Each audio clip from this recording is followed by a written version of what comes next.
ایک مرتبہ جرمنی جانا ہوا، شہر کا نام میں ارادتاً نہیں بتاؤں گا، تو وہاں ایک مرتبہ اس عاجز نے کچھ اللہ کی مدد، اللہ کی نصرت کے متعلق بیان کیا۔ بعد میں کھانے کا وقت آ گیا تو کھانے پہ ایک پاکستانی انجینئر صاحب ملے جو وہاں کافی عرصہ سے سیٹلڈ تھے۔ مجھے کہنے لگے جی میں آپ سے ایک بات عرض کروں؟ میں نے کہا کیا؟ کہنے لگے اللہ تعالیٰ مولویوں کی بڑی فیور کرتے ہیں۔ میں نے کہا بات تو سچ ہے۔ اب چونکہ کھانا کھا رہے تھے پھر وہ کھانا کھانے لگ گئے۔ پھر کچھ دیر کے بعد کہنے لگے جی اللہ تعالیٰ مولویوں کی بڑی فیور کرتے ہیں۔ اب میں نے دیکھوں ظاہر میں کہ وہ تو بے شک نہ داڑھی تھی نہ کچھ تھا، ایک عام جیسے انجینئر کی زندگی ہوتی ہے، ایک خوبصورت نوجوان تھا عام زندگی گزارنے والا۔ جب کھانا ختم ہونے لگا نا تو پھر ذرا میرے وہ قریب ہو کے بیٹھ گیا، پھر کہتا ہے جی اللہ تعالیٰ مولویوں کی بڑی فیور کرتا۔ اب مجھے سمجھ لگی کہ یہ کچھ کہنا چاہتا ہے لیکن ذرا اس کو وقت چاہیے، علیحدگی چاہیے۔ تو وہ ہم لوگ الگ کرسیوں پہ جا کے بیٹھ گئے۔ میں نے ان سے پوچھا آپ کیا کہنا چاہتے ہیں جو بےتاب ہیں اتنی دیر سے؟ کہتے ہیں جی اپنا واقعہ سنائیں۔ کہنے لگا جی میں نے لاہور سے انجینئرنگ کی، پھر یہاں ایک کمپنی میں میری نوکری لگی، بہترین نوکری، زبردست تنخواہ، اور میں انٹیلیجنٹ بھی بڑا۔ میں پچھلے اتنے سالوں سے اس کمپنی میں نوکری کر رہا۔ ہمارے دفتر میں یہاں کے ماحول کے مطابق مرد بھی انجینئر ہیں، لڑکیاں بھی انجینئر ہیں۔ تو ایک لڑکی انجینئر جرمنی کی، وہ ہماری کولیگ تھی، اتنی خوبصورت تھی کہ دیکھ کے بندہ سوچتا تھا کہ اللہ نے ایسی بھی مخلوق پیدا کی ہے،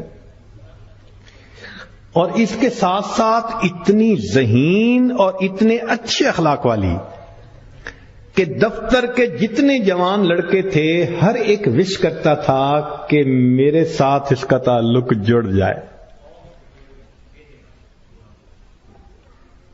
جرمن بھی اسی کوشش میں لگے ہوئے تھے، دوسرے بھی کسی کوشش میں، مگر اس کی زندگی بڑی کلین نظر آتی تھی۔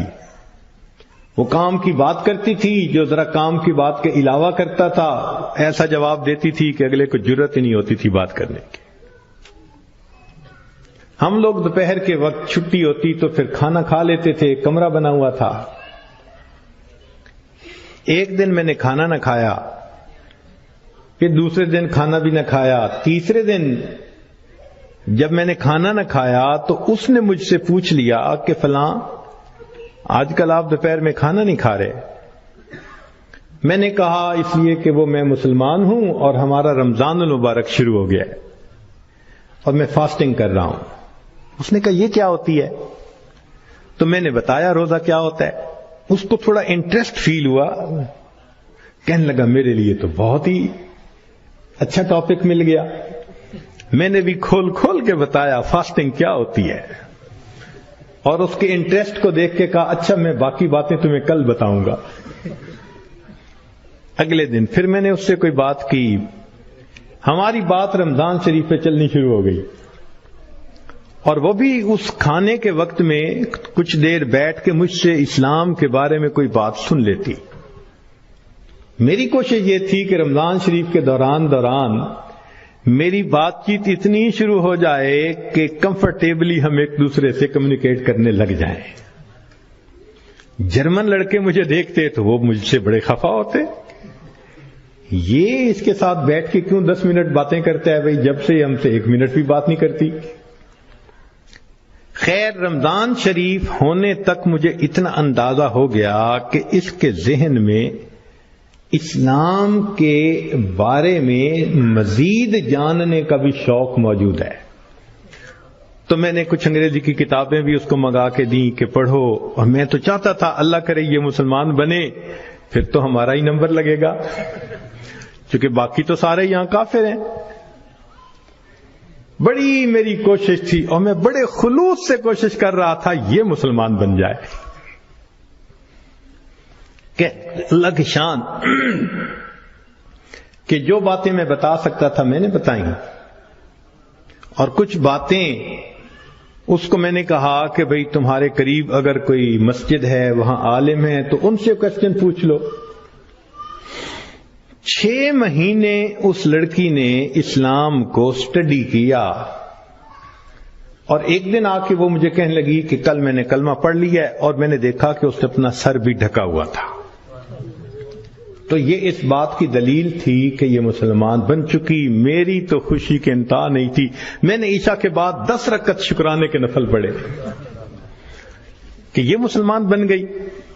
میں کلیگ بھی ہوں، مسلمان بھی ہوں، اس کے پاس تو کوئی دوسری آپشن ہی نہیں ہے، تو اب میرا کام آسان ہو گیا۔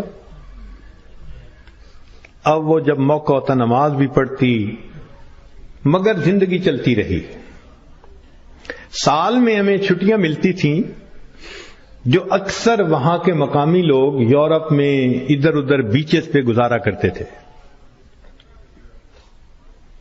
بات چلی کہ بھئی اس دفعہ چھٹیوں کا پروگرام کیا ہے؟ اس نے کہا کہ میرا ارادہ ہے کہ میں اس دفعہ ٹرکی جاؤں گی، سنیں وہاں بہت مسجدیں ہیں اور بہت علماء ہیں، میوزیمز ہیں، تو مجھے ذرا اسلام کو اور زیادہ اسٹڈی کرنے کا موقع مل جائے گا۔ میں نے سوچا ترکی جائے گی تو میرا کیا فائدہ؟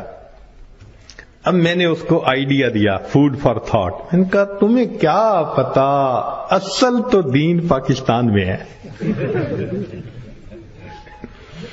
اتنی مسجدیں ہیں، اتنے یہ علماء ہیں، اتنے فلاں ہیں۔ اب میں نے ایسی سہانی سٹوری اس کو سنائی کہ اس کو لگا کہ اگر مجھے دین سمجھنا ہے تو شاید وہاں انفارمیشن زیادہ مل سکیں گی۔ اور ادھر میں نے اپنی امی کو فون بھی کر دیا، امی میں کوشش کر رہا ہوں کہ یہاں سے ایک لڑکی آ جائے پاکستان، بس اس کو پھر آپ شادی کے لیے تیار کرنا، یہ آپ کا کام ہوگا۔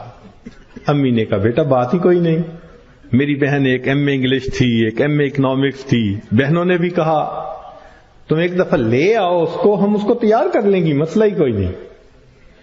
اب میری کوشش کہ کسی طرح یہ سفر کرے۔ 2-3 دن وہ سوچتی رہی، پھر اس نے کہا کہ اچھا ٹھیک، میں نے ارادہ کیا ہے کہ ان چھٹیوں میں میں پاکستان جاؤں گی، مگر میں اپنی ارینجمنٹ خود کروں گی، تم فلائٹ نمبر بس بتا دو کب جا رہے ہو۔ تو میں نے کہا ٹھیک۔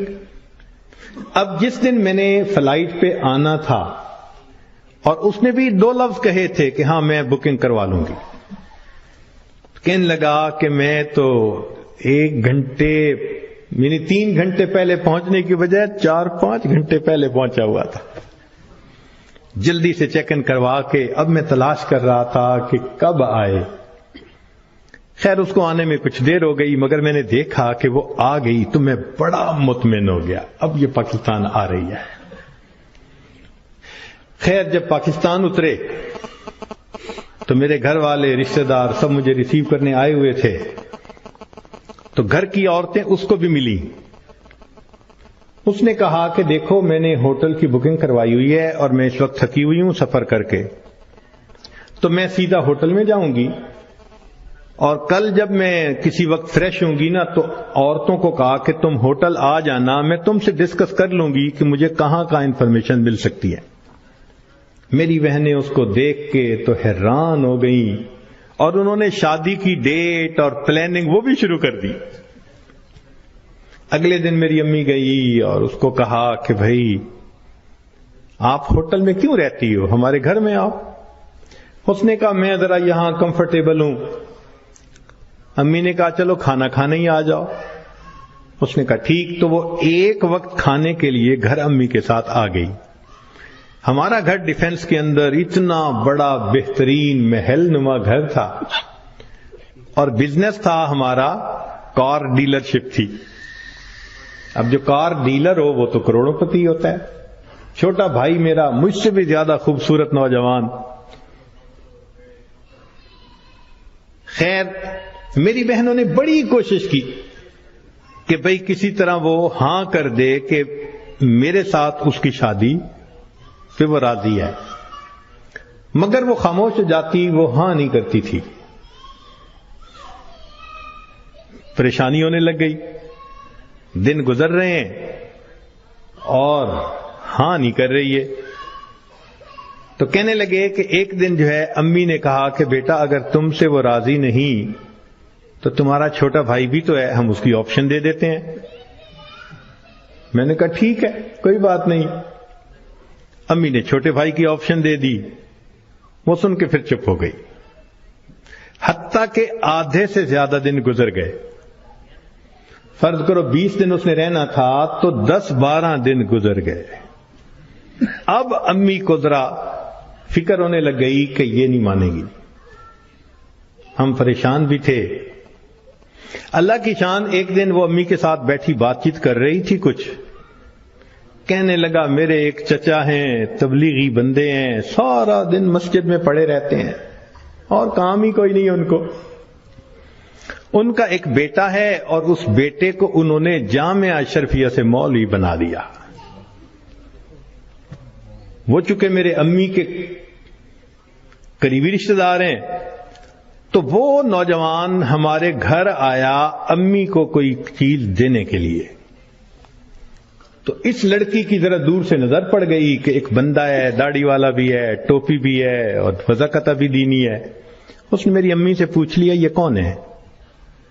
اس نے کہا یہ میرے دیور کا بیٹا ہے، عالم ہے. اس نے کہا اچھا میں نے جو کچھ مسئلے پوچھنے تھے وہ میں اس سے پوچھ سکتی ہوں؟ امی نے کہا ہاں. کہنے لگا امی نے وہ مولوی صاحب کو بلا لیا اور وہ مولوی صاحب آ کے یوں نگاہیں نیچی کر کے کھڑے ہو گئے.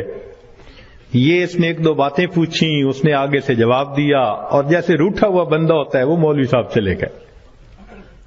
اس نے جاتے ہوئے اس سے پوچھ لیا کہ بھئی اگر کوئی اور بات پوچھنی ہو تو آپ کا ٹیلی فون نمبر. اس نے ٹیلی فون نمبر دے دیا. 1-2 دن ٹیلی فون پہ یہ اس سے بات کرتی رہی. کہنے لگے کہ چوتھے دن ہمیں پتا چلا کہ لڑکی نے اس سے خود بات کی، کیا تم مجھ سے نکاح کرنا چاہتے ہو؟ کہنے لگے مولوی صاحب نے جواب دیا میں ابو سے پوچھوں گا. ابو سے پوچھوں گا. اس نے ابو سے پوچھا. ابو نے کہا کہ بیٹا ساری دنیا مسلم مومن کے لیے اس کا ملک ہے، اگر تمہارا رزق اللہ نے وہاں لکھا ہے تم دین کی نیت سے جاؤ، اللہ کے دین کا کام کرو وہاں. کہنے لگا لڑکے نے ہاں کر دی. اگلے دن اس نے کیا کیا کہ وہ لڑکے نے اپنے 2-4 رشتہ داروں کو بلا لیا، سادگی کے ساتھ نکاح ہو گیا. لڑکی اس کو لے کے اسلام آباد ایمبیسی چلی گئی اور ایمبیسی میں اس نے اپنا سٹیٹس دکھایا، پورا دکھا کے کہا کہ میں آئی تھی چھٹیاں گزارنے، اس کے ساتھ میرا نکاح ہو گیا ہے، کاغذات ہوتے رہیں گے، میں نے ہے 4 دن میں واپس جانا، کیا آپ اس کا ملٹیپل ویزا لگا سکتے ہیں؟ کہنے لگے کونسلر کو اس کی پرسنالٹی، اس کی بات چیت، اس کی نوکری اتنی جسٹیفیکیشن نظر آئی، اس نے چھوٹتے ہی 5 سال کا ملٹیپل ویزا لگا دیا. کہنے لگا چھٹیاں ختم ہونی تھی، وہ لڑکی اپنے وہ جو مولوی صاحب خاوند تھے ان کے ساتھ چلی گئی. محنت میں نے کی، اللہ نے فیور مولوی کی کر دی.